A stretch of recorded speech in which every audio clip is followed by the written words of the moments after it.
Won't lie, Spur of the Moment is a very depressing episode, but exactly like a stop at Willoughby, a dang fine tragedy. This might genuinely be another super underrated episode, since in spite of some nitpicks and not scoring as high a rep as the A-lister zones, it explores such mature, deep, and harsh topics, which modern day entertainment wishes it could perfectly capture. And it tackles these serious topics in such a creative and darkly beautiful method. This episode is another time travel plot, but one that aims for a more emotional horror story, in a similar vein to Grandpa's Glasses or The Funhouse. I was totally shocked at how thought-provoking this one is, as it left me rethinking all the subtle imagery and hints littered across the events. But what's this fable even about? We trail a young, naive, shy girl named Anne Henderson, a farm girl who enjoys riding horses and living freely upon her family's plantation. But one day, while riding, she encounters a horrifying dark rider who screams with murderous rage and pursues Anne. Boy, that escalated quickly. The Dark Rider is an utterly terrifying character, as we don't know her what and why, but she has a searing hatred of Anne, and chases her like a grim reaper, ready to do who knows what to her, leaving a haunting image. Our scared girl narrowly escapes the Dark Rider, and returns home to the safety and love of her close family. Anne hides in her home to avoid bumping into the Dark Rider again, but while she hangs back, we learn about her woes. Anne's parents and a man named Robert try to calm her down by getting her to think about her upcoming marriage. You see, Anne is betrothed to marry Robert, and they have their whole lives planned together. But alas, Anne doesn't know if she truly desires Robert, as she was riding to think things through. And it's here where we get a brief but poignant look at Anne's world. Anne doesn't see a bright future with Robert, because he's the only man her parents approve of, making her question her life. However, the Henderson parents really love Anne, and although a bit pushy, care about her well-being still, and see Robert as a worthy person of their daughter, if a bit brash. But soon enough, Anne's ex-boyfriend David Mitchell pops by. He was Anne's long-lost childhood romance from the days of old, but he came by out of concern for her after hearing about this Dark Rider rumor. David is an arrogant bad boy who seeks to reignite their old flame and marry Anne for himself over Robert, causing some drama. The Henderson parents obviously don't like Davy, but Anne still has lingering feelings for the guy, as her brief brush with death forced her to reevaluate her life to the point where she doesn't know who to marry anymore. Anne's dad soon threatens the bad boy to leave, but David pleads for Anne to think it over. A bit of a weird family drama is going on here over the supernatural shenanigans for once, but I kind of dig it. The supernatural element is actually tied into this love triangle, as it clarifies its outcome. Anne's coming-of-age journey reminds me of the great works of Ray Bradbury and Tennessee Williams. Quite relatable soap opera-like conflict to make you resonate with the protagonist. Diana Hyland pretty much steals the show, as she makes Anne easily the best female lead of the Twilight Zone. Yep, for once, I am surprised that Rod Serling actually wrote a good female protagonist, who sincerely works and you truly feel for. You son of a bitch. Diana's acting is very good, as she truly shines as Anne in a multitude of different lights, and only gets more interesting as we see later. The rest of the cast is pretty solid. I usually complain about whenever the Twilight Zone feels more like a stage play than a visually stunning experience, but all the characters seriously have their own personas, and feel like actual people over cartoons. The cast never feel even the slightest wasted, and dazzle when in focus. Though, while the stars are bright, what about the Dark Rider? Well, the story gets our big twist out of the way quite early. We cut to the dreaded one retreating to her home, where it's revealed that the Dark Rider is future Anne. Yep, the writer is obscured when we first meet her behind deliberately brief shots and heavy age makeup to make Diane nearly unrecognizable as she is her evil future self. It turns out that the scary Pegasister is Anne from her bleak, twisted tomorrow, and she was chasing her past self to warn her about her awful life. We get a time skip to future Anne, now living in her disheveled, trashed mansion. Old Anne has become an alcoholic, depressed, miserable loser whose life went down the crapper because she married the wrong man. Anne's father has died. She's losing her family home. She's in financial ruin. She's given up all hope, and even frequent visits from her mother have turned sour. Mrs. Henderson drops by, offering her daughter aid, but future Anne spurns her because she has become so broken that she's blaming everyone around her for her downward spiral. What about the house, Anne? I don't care about the house. Well, I care. Now, that's your misfortune and none of my own. Future Anne hates her husband, hates her life, hates her dilemma, and even hates her once loving fam. She even smack talks her dead father who provided her comfortable living and privilege, as she blames him for not teaching her of life's hardships. Anne's mom wants her baby girl back, but Anne literally bitch slaps her own mom away, revealing that the lovable, nice girl she once was is no more. As Anne sasses how everyone else but her sucks for causing all this, she admits that this all started with her marriage, where not Robert but David walks in, revealing that he was the wrong man she married.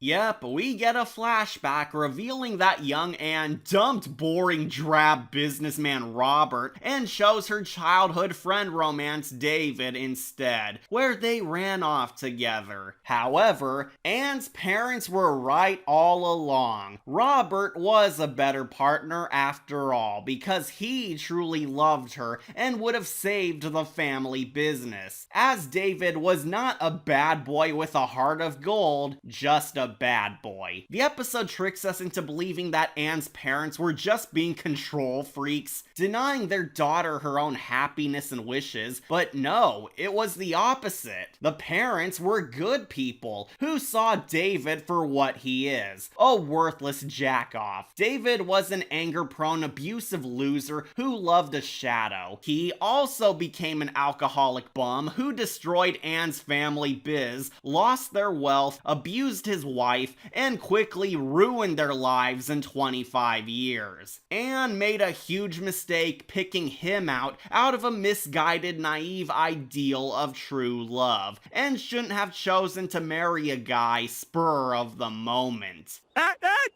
He said it! Like many impulsive children, Anne refuted her parents, thinking they didn't understand her. But although stern, they had more life experience than her, and she took them for granted. This entire time, future Anne was literally chasing her past out of some vain effort to warn her younger self not to marry the wrong man, in order to secure a better future. However, a final flashback reveals that Anne willingly dumped Robert to elope with David because it was what she thought her heart desired, meaning that Anne brought all of this upon herself. You what? Yeah, quite surprisingly, Rod Serling delves into toxic relationships, poor judgment, how character matters, not wallowing in the past, regret, facing your own mistakes, and how we can't let our past define our future. Anne's personal drama reveals how she used to be a sweet, innocent girl who just wanted love, but her poor decisions corrupted her into a downer future of being a cynical cynical crone. These are all super unique concepts, and the tale does a marvelous job displaying how one act of impulse can ruin your life in just this simple tale of two people not gaining their ideal fantasy romance. The short point it makes is that Anne and David are incompatible. Their love was never meant to be, as they were not good for each other. David was a piece of crap, and although there's some hints making you debate how true his love for Anne really was, the episode makes no effort to say that Anne wasn't entirely blameless, since she still chose to be with him and makes no attempt to leave him behind either. Their love life was a horrible mistake, which led to both of them tumbling down the dark path, losing everything, and by refusing to fix their mistakes, only generated more. David turned out to be a scumbag, but rather than own up to her error, our once sweet farm girl dodged all responsibility and blames everyone else for her crap life over atoning. Anne and David kick the mom out of her former home, where they both just give up and wallow in misery, mocking the past. However, old Anne smacks David away and goes on her horse riding again, as the twist ending reveals that Dark Anne has been frequently time traveling to chase her past self, as the episode bookends on her doing it again. For you see, future Anne refuses to face her present problems, and she's been literally chasing her past in order to improve her future. But no matter how hard she tries, she can never catch it.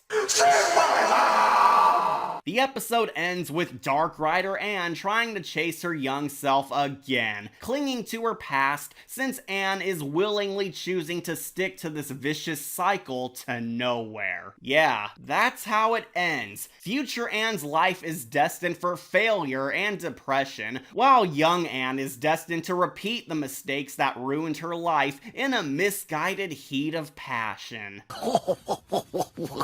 Oh, I made myself sad. I really admire this episode, as there is so much to interpret and feel over in this plotline. The clever metaphors, the harsh reality versus fantasy, the cool visuals of Dark Anne being black and twisted, while young Anne is white and angelic, the gaze into regrets, etc. But what cements it as such a solid tragedy is the character Anne. It's so sad because Anne's downward spiral feels real, and forewarns viewers how to avoid making her errors. While David is a despicable man who ruined her life, and Anne's family sadly didn't teach enough on how to judge character, ultimately the episode still highlights that she herself has had as much a big hand in destroying her own life as they did. Even with David as a stone around her neck dragging her down, Anne never cuts that stone loose. Anne said yes to him. Anne refuses helping hands from her family. Anne pushes others away. Anne blames everyone for her problems but herself. Anne clings to her past like a drug. Anne never once tries fixing her future, but chooses to dwell on what could have been. Anne cannot move forward, and Anne has refused to accept any accountability or responsibility for damaging her own life because of her actions. Anne instead wallows in her past regrets and points the finger at everyone else, and as a result, she self-destructed. The worst part is, the twist implies that deep down, Anne knows she screwed up, but her only solution is to keep up this vicious cycle, to keep chasing her past in some vain hope that she could do things differently, instead of letting go or facing the music. Anne wrecked her life on her own, and her only reason to go on is to chase her memories, thinking that some solution can save her, but ultimately, she can never catch it. Spur of the Moment is far from an iconic masterpiece, but it's so good because it contains a universally vital lesson people still need to learn today. We can't go back to change our past. We can't cry in our regrets. We can't just do things spur of the moment. We can't judge people on the surface. And the most important part of making a mistake is that we have to learn from it. This episode does a phenomenal job at highlighting such such hard truths, and teaching us on how making these mistakes can lead to a life of misery. Alas, I do have some small nitpicks. No? The sole issue I have with this tale is that the supernatural theme isn't quite fleshed out, and oddly confusing to some viewers. Spoilers, it's never explained how the heck Anne time travels to the past and back. We don't even get a handwave Serling explanation, like she tripped a time portal over the rim or something. She just jumps backwards because. At first I thought this was going to be a psychological horror. You know, like Anne chasing her past was all in her head and it's metaphorical. But nope, future Anne openly admits that she sees the ghost of her past, and even young Anne confirms that she saw the Dark Rider stalk her, meaning that it was all real. This is like the one Twilight Zone fable which should have worked in Serling's ambiguous ending, to keep it up in the air as to if it was real or not. But no, it really happened. Also kind of raises the question on if future Anne has been riding back in time 50 times, then why does she always scream at herself like a murderous banshee? She never once reasons with or talks calmly to her past self to make it easier. Again, these are just nitpicks, since I get that it could ruin the plot, but they sadly are issues cutting this chapter short of perfect. Regardless, I think the rest of this episode is golden, and helps you overlook the minor confusing criticisms thanks to a mature, relatable message. This was allegedly veteran Twilight Zone writer Richard Matheson's last Generation 1 episode, and he rode out on a high note. So I can find it in my heart to grant this pony a gold skull. Oh, you don't know how much I wish I could gift it a perfect score, but the supernatural bits are a trifle weak. I still highly recommend this fable, because it's another timeless example of how the Twilight Zone gained its status as a perfect stallion. Spur of the moment might not top the likes of Maple Street or Nervous Man, but it's one moment you'll never regret riding towards. We belong together, Anne. We belong together. You know that. The Twilight Zone.